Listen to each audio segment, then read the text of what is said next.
Hallelujah. क्या आप लोग खुश हैं? आप लोग ब्लेस हैं? एक बार जोर से तारीफ करो परमेश्वर की। हालेलुया। बैठ जाओ। आप इसमें से पता चल रहा है कितने लोग पवित्र आत्मा के लिए प्यासे हैं, भूखे हैं। ओके, हमें परमेश्वर में बढ़ने के लिए हमारे लाइफ में प्यास और भूख बहुत होनी चाहिए। तुम्हारे लाइफ में खाना बहुत कुछ रखा है पर तुम्हारे अंदर भूख नहीं है तो वो खाना व्यर्थ है। क्या आप जो वचन परमेश्वर ने मुझे दिया है, क्या आप उस वचन को सुनेंगे, उसे मानोगे? क्योंकि हमारे लाइफ में, मैं अपनी लाइफ की स्टोरी में तुम्हें बताना चाहता हूं, मेरी रियल जर्नी तुम्हें बताना चाहता हूं। मैंने अपने जीवन में मैंने बहुत से जहां जहां गलतियां की है और जो गलतियां मेरे लाइफ में मैंने उनके असर भी देखे हैं। मेरे लाइफ की गलतियों के मैंने असर भी बहुत से देखे। मैंने जहां पे हम गलतियां करते हैं वहां पे परमेश्वर हमारे हाथ को छोड़ के चला जाता है। समझ में आ रहा हूं मैं क्या बोल रहा हूं? तो कभी कभी हमें ऐसा लगता है हम इंसान को खुश करने के चक्कर में निकलते हैं। तो ये मेरे टाइम में मेरे से गलतियां बहुत बार हो गई। तो जब मैं परमेश्वर के हुजूर में था, परमेश्वर के मैं प्रेजेंस में था, तो प्रभु ने मुझे कुछ बातें सिखाई। मैं आपको बात बताना चाहता हूं।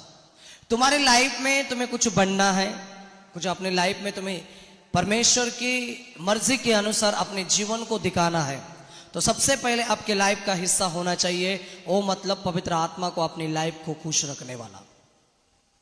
उसका नाम ही पवित्र आत्मा है। वो पवित्र है और वो पवित्र के बीच में ही आता है। वो समझ में आ रहा है मैं क्या बोल रहा हूं? तो एक टाइम ऐसा हो गया, 2009 की बात है, जब 2009 में मैं पवित्र आत्मा से भर गया और मैं अपने घर में प्रार्थना कर रहा था। और प्रार्थना करते समय मैंने ये स्टोरी आपको बहुत बार बताई है। ओके, तो जिन्हें पता नहीं है, जितने ऑनलाइन में नए लोग भी जुड़ते रहे, तो उनके लिए मैं मेरी टेस्टिमनी बता रहा हूं। जब 2009 में मैं रात के समय था और मुझे पहली आवाज आई, उठ और प्रार्थना कर, तो मैंने उस टाइम उस आवाज को मैंने इग्नोर किया। ओके, तो मैंने इसलिए इग्नोर किया क्योंकि दिन रात मेरी सोच प्रार्थना करने वाली सोच थी। तो मुझे लगा मुझे वही आवाज आ रही है।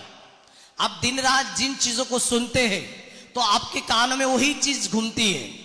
तो मुझे सोच मेरे कानों के अंदर एक ही थी। मैं प्रेयर करने वाला इंसान था, मैं परमेश्वर के वचन को अपने हृदय के अंदर रखने वाला इंसान था, मैं परमेश्वर को प्यार करने वाला इंसान था। मैं दिन में कितनी बार तो परमेश्वर को आई लव यू बोलने वाला था, क्योंकि घर में ऐसी जगह नहीं थी जहां से मुझे प्यार मिले। समझ में आ रहा है मैं क्या बोल रहा हूं? समझो, ऐसा नहीं है ना, चलो यहां से मुझे बाहर से दुख मिल रहा है तो मेरे घर में मुझे प्यार मिल रहा है, तो आदमी बंदा कहां ना कहां पे एडजस्ट कर देगा। तो घर से भी टूटा हुआ था, बाहर भी टूटा हुआ था, रिश्तेदारों में भी टूटा हुआ था, दोस्तों में भी टूटा हुआ था, हर जगह पे टूटा हुआ इंसान था। तो मुझे मेरी लाइफ, मुझे पता है मुझे प्यार कहां से नहीं मिल रहा है, और उन प्यार के लिए मैं बहुत तड़प रहा था, मैं बहुत तरस रहा था। मैं दुनिया के माता पिता को देखता था, जब उनके माता पिता अपने बच्चों को गले लगाते थे, उन्हें प्यार करते थे। जब मेरे फ्रेंड का बर्थडे था, स्कूल फ्रेंड थे हम, तो जब मेरे स्कूल फ्रेंड का बर्थडे था तो मेरे स्कूल के फ्रेंड का जो बर्थडे था, जब हम पूरी टीम उनके केक को काटने के लिए गए तो उसकी माँ उसके चुम्बन ले रही थी, उसको प्यार कर रही थी। तो मैंने कहा आज तक हमें कभी ऐसी चीज मिले नहीं है। क्यों पता है क्यों ऐसा हुआ? क्योंकि जब आपके परिवार में बंधन होते हैं, जब आपके परिवार में शैतान के गढ़ होते हैं, तो उस घर में, उनके लाइफ में, उनके जीवन में वो जॉय का और आनंद का माहौल कभी नहीं रहता है। तुम्हारे पास करोड़ रुपया हो सकता है, तुम्हारे पास 10-50 किलो सोना भी हो सकता है, चांदी भी हो सकती है, संपत्ति हो सकती है, घर हो सकती है, पर इन चीजों से तुम्हें आनंद और जॉय और शांति नहीं मिल सकती है। समझ में आ रहा है मैं क्या बोल रहा हूं? ये पैसा, ये धन, ये तुम्हें शरीर की अभिलाषा दे रही है, पर जो रियल शांति चाहिए, जो रियल आनंद चाहिए, ये पैसे से नहीं आता, ये स्वर्ग से आता है। तो मैंने ये सब चीजें देखा। मैं दोस्तों में जा रहा था, यहां जा रहा था, स्कूल में जा रहा था, तो मुझे ये रियल चीजें नहीं मिली। पर जब मुझे 2007 में परमेश्वर की मेरी पहचान हो गई, जब मैं परमेश्वर के साथ मेरा आमना सामना 2007 में हो गया, सबसे पहले परमेश्वर ने मेरे दिल में स्वर्गीय शांति से भर दिया। जब 2007 में मेरी लाइफ में शांति आई तो मुझे ऐसा लगने लगा मैं अपनी लाइफ में जी रहा हूं। ऐसा नहीं मैं बहुत बुजुर्ग था, बड़ा था, तो इसलिए मुझे टेंशन, मैं छोटा उम्र में था, पर समझ में आता है ना हमें प्यार मिल रहा है क्या नहीं मिल रहा है, जो हमारे दिल की तमन्ना वो हमें समझ में आता है।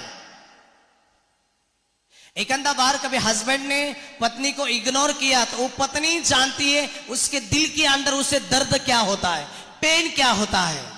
डॉक्टर साहब के पास तुम जाओगे, ऊपर से जख्म तुम्हारे हो, मलहम पट्टी लगा देगा, पर अंदर के जख्म को कोई इंसान नहीं देखता, अंदर के जख्म को जिंदा खुदा देखता है। तुम्हारे कितना भी करीब वाला क्यों ना रहे, जो आपको 10 बार बोलता है आई लव यू जानू, आई लव यू जानू, वो भी तुम्हारे दिल के दुखों को नहीं जान सकता है परमेश्वर के बिना, वो भी नहीं जान सकता है। लिख लो मेरे बातों को, मैं क्या बोल रहा हूं तुम्हें। तुम्हारा कितना भी करीब का बेटा क्यों ना रहे, जो तुम्हें कहता है पापा मैं आपके लिए हूं, और आप कहते ये मेरा वारिसदार है, ये मेरा सब कुछ है, वो भी तुम्हारे दिल के दुखों को नहीं जान सकता है बिना परमेश्वर के। समझ में आ रहा है मैं क्या बोल रहा हूं। कितना भी तुम्हारे करीब का क्यों ना हो, तुमने परिवार के लिए, तुमने अपने लाइफ के लिए, अपने जीवन के लिए, अपने बच्चों के लिए तुमने बहुत कुछ किया, और बाद में तुम कहते मैंने इनके लिए इतना कुछ किया पर मुझे कुछ नहीं किया, ये मुझे लाइफ में कभी समझ नहीं पा रहे हैं। इन हस्तों से और इन जिंदगी, इन लाइफ से और इन चीजों से मैं बहुत निकला हूं।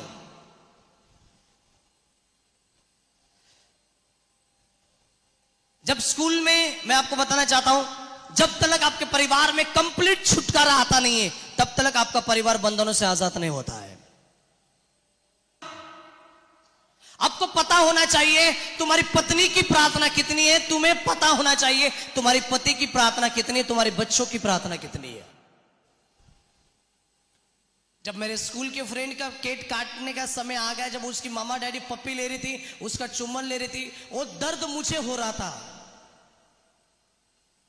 अभी मेरे घर में बुजुर्ग रहे या बड़ा रहे, जब किसी की केक कटिंग होती है तो उनके दिल के अंदर डिमांड रहती है कब आएंगे आगे और कब मेरा चुम्बन ले गए, क्योंकि उन चीजों से मुझे नहीं मिली। पर जब मैं खुदा में आया, वो चीज जब मेरे दिल में प्रभु ने डाली, तो मैं अपने परिवार में उन चीजों को मैं रिलीज करते रहा।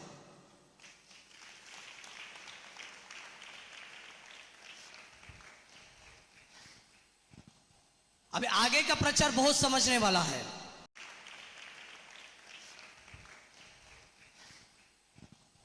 अभी आगे का प्रचार बहुत समझने वाला है।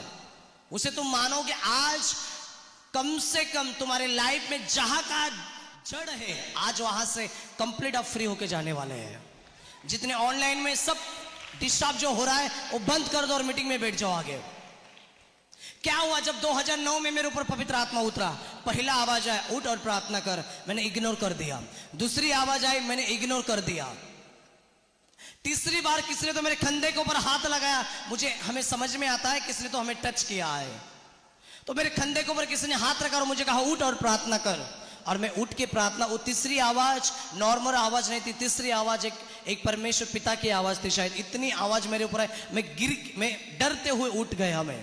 और जैसे मैं उठा और उठने के बाद में मैं प्रार्थना करने लगा, और मैं जैसे प्रार्थना करने लगा, एक भारी आग, एक आग का गोला, एक सामर्थ मेरे ऊपर ऐसे उतरा जैसे पवित्र आत्मा मेरे ऊपर उतरा। मेरे मुंह से सबसे पहले गैर भाषा बाहर निकली, जिसे मैं जानता भी नहीं था। और जब गैर भाषा मेरे मुंह से निकली, मैं रबा शबारियंतर लबा, तो मुझे लगा मुझे कुछ बाहर का लगा है इतने रात के समय में। कोई बताने वाला कोई नहीं था, गाइड करने वाला कोई नहीं था, मार्गदर्शन वाला कोई नहीं था। पर मेरे लाइफ में कुछ ऐसे डिवाइन हेल्पर थे, तभी मैं परमेश्वर के वेदी में खड़ा हूं, परमेश्वर के सम्मुख हूं। जिसने मेरे लिए आत्मिक चीजों में और शारीरिक चीजों में किया, उन्हें जिंदगी में कभी मैं भूलता नहीं हूं। जब मेरे लाइफ में, जब मेरे कटने का समय था, जब मेरा चलने का समय था, मैं डायरेक्ट आसमान से नहीं गिरा हूं, मैं इसी धरती के ऊपर रह के मैंने परमेश्वर में बड़ा हूं। ऐसे कोई डिवाइन हेल्पर मेरे लाइफ में थे जिनने मुझे प्रभु में आगे बढ़ने के लिए दिन रात मेरा मार्गदर्शन किया। उनके लिए एक बार जोर से तारीफ करो। जब कभी मुझे परमेश्वर की, जब मुझे अपने आप को खालीपन होता था, जब मुझे अपने आप को अकेलापन होता था, तो मैं भागता हुआ जाता था। मैं परमेश्वर के आवाज को सुनने वाला एक दीवाना था मैं। कितने लोग परमेश्वर की आवाज को सुनते और जो करना है वही करते हैं?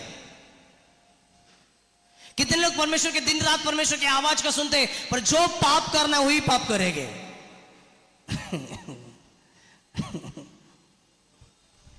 ये आवाज तुम्हें बार बार मौका देती है, सुधरो।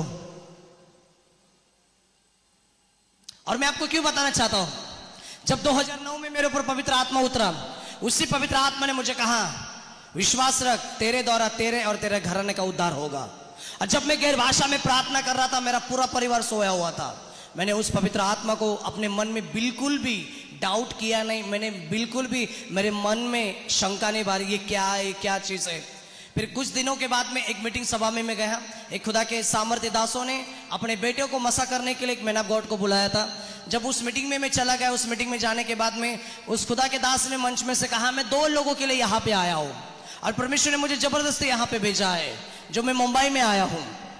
और मैं कहने लगा, बाप रे ये कितने सामर्थ्य। मैंने कहा ऐसी फैमिली में जब प्रभु में था, ओके, तो मैं कहता था परमेश्वर तूने मेरा जन्म इस पास्टर के घर में क्यों नहीं किया, उसके घर में क्यों नहीं किया, उसके घर में। आज मुझे समझ में आ रहा है।